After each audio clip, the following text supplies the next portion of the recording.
But it's terrible. It's terrible what they're doing here in Ontario. All it's going to do is make women be prostitutes. Harrison Ford's doing that? No. Oh, you a comedian? What? Well, Harrison Ford, he's an actor. Okay. We're talking about Mike Harris. I was wondering how Harrison Ford could make women prostitutes. I didn't say that. You said that. You're putting words in your mouth to accommodate yourself. Okay. All they're going to do is make women prostitute and guys will steal. That's all they will do by reducing this. Whoever this Mike Harris guy is, what movie is he being in? He's not in a movie. I mean, hey, this guy's a clown. Mike Harris is not you're an actor. A clown. Harrison Ford is an actor. He's He's a Blade Runner? No, not Blade Runner. American Graffiti? No, not those kind of Star movies. Wars, not Star Wars trilogy? No, not Indiana Jones, of course? Well, yes, but the movies, they're not your movies. Your age, you're all petunias, you know. Your age, you're all nuts. Oh, Mike Harris is sort of an older actor. No. Your age, you're all nuts. All your music and all your idiocies and all that, you're all crazy. I mean, really? You are. You should know that. Just watch the young people on the street. You're a generation of kooks. Yeah? That's what you are. You're a generation of kooks. Really? That's what you are. You're a generation of kooks. Really? That's what you are. You're a generation of kooks. The government doesn't do anything for free. Yeah, well, this Harrison Ford guy, obviously, wait. He keeps repeating Harrison. Yeah, what does he think? You think people are dummies, you know? Huh? You know, he keeps repeating Harrison Ford. Harrison Ford. What are you, got the pins are loose up there? The pins must be loose. Let's read it.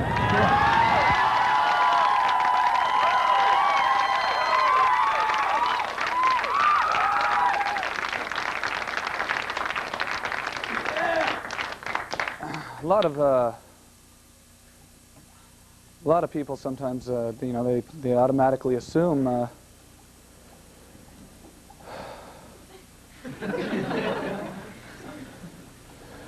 lot of people sometimes automatically assume that this show is called the Tom Green Show because my name is Tom Green, but it's actually a little known fact that well they aren't 100% correct. I mean, it is one of the reasons, but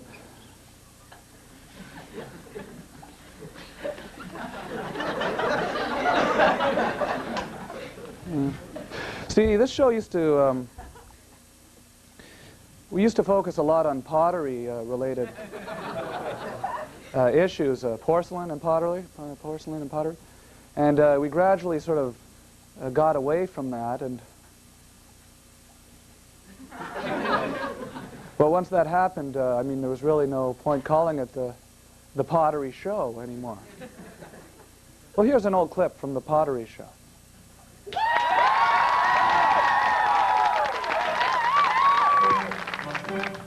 In the first half of the 19th century, China merchants were more concerned with the elegance and the newness of their wares than with the names of the potters who produced them. Today, only the opposite could be a reality. Names like Staffordshire, Royal Doulton, Spode, and of course Wedgwood are just a few that collectors enjoy.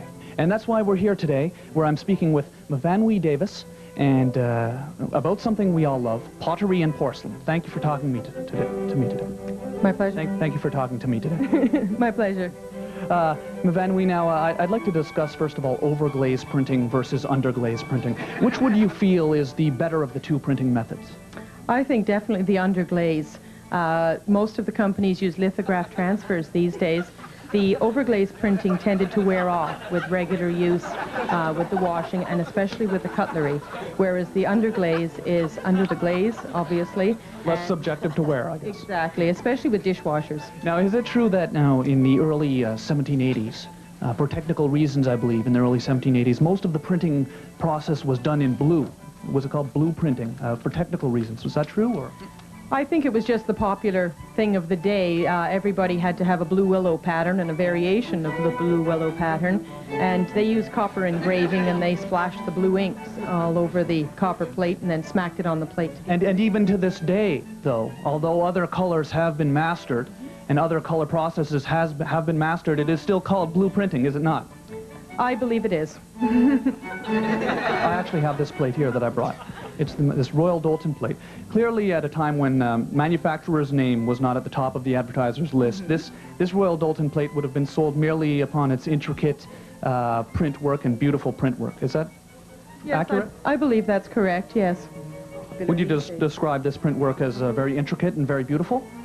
I think it's very nice. I love blue, so of course I like this pattern. At what time do you think the attitude, though, did change from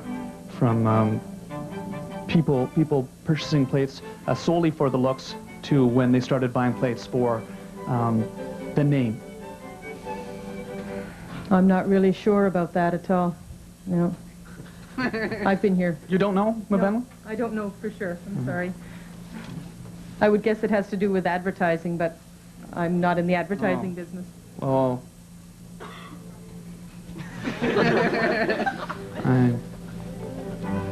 I'd like to apologize to our viewers at home.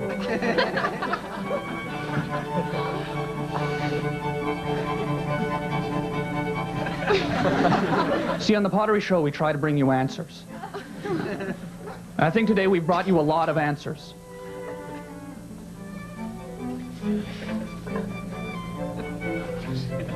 Okay, so we don't have all the answers, okay? So you're saying, when did the attitude change? When did they start buying pottery for reasons other than print work? When did they start paying more attention to names, such as Royal Doulton, or Staffordshire, or Wedgwood? When did they start paying more attention to that? I don't know.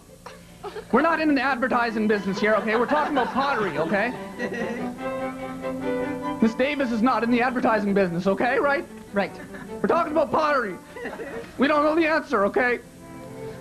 So don't watch the show if you don't want. Don't watch the show. We don't know why. Okay? We don't know why. I'm sorry. Stop the camera.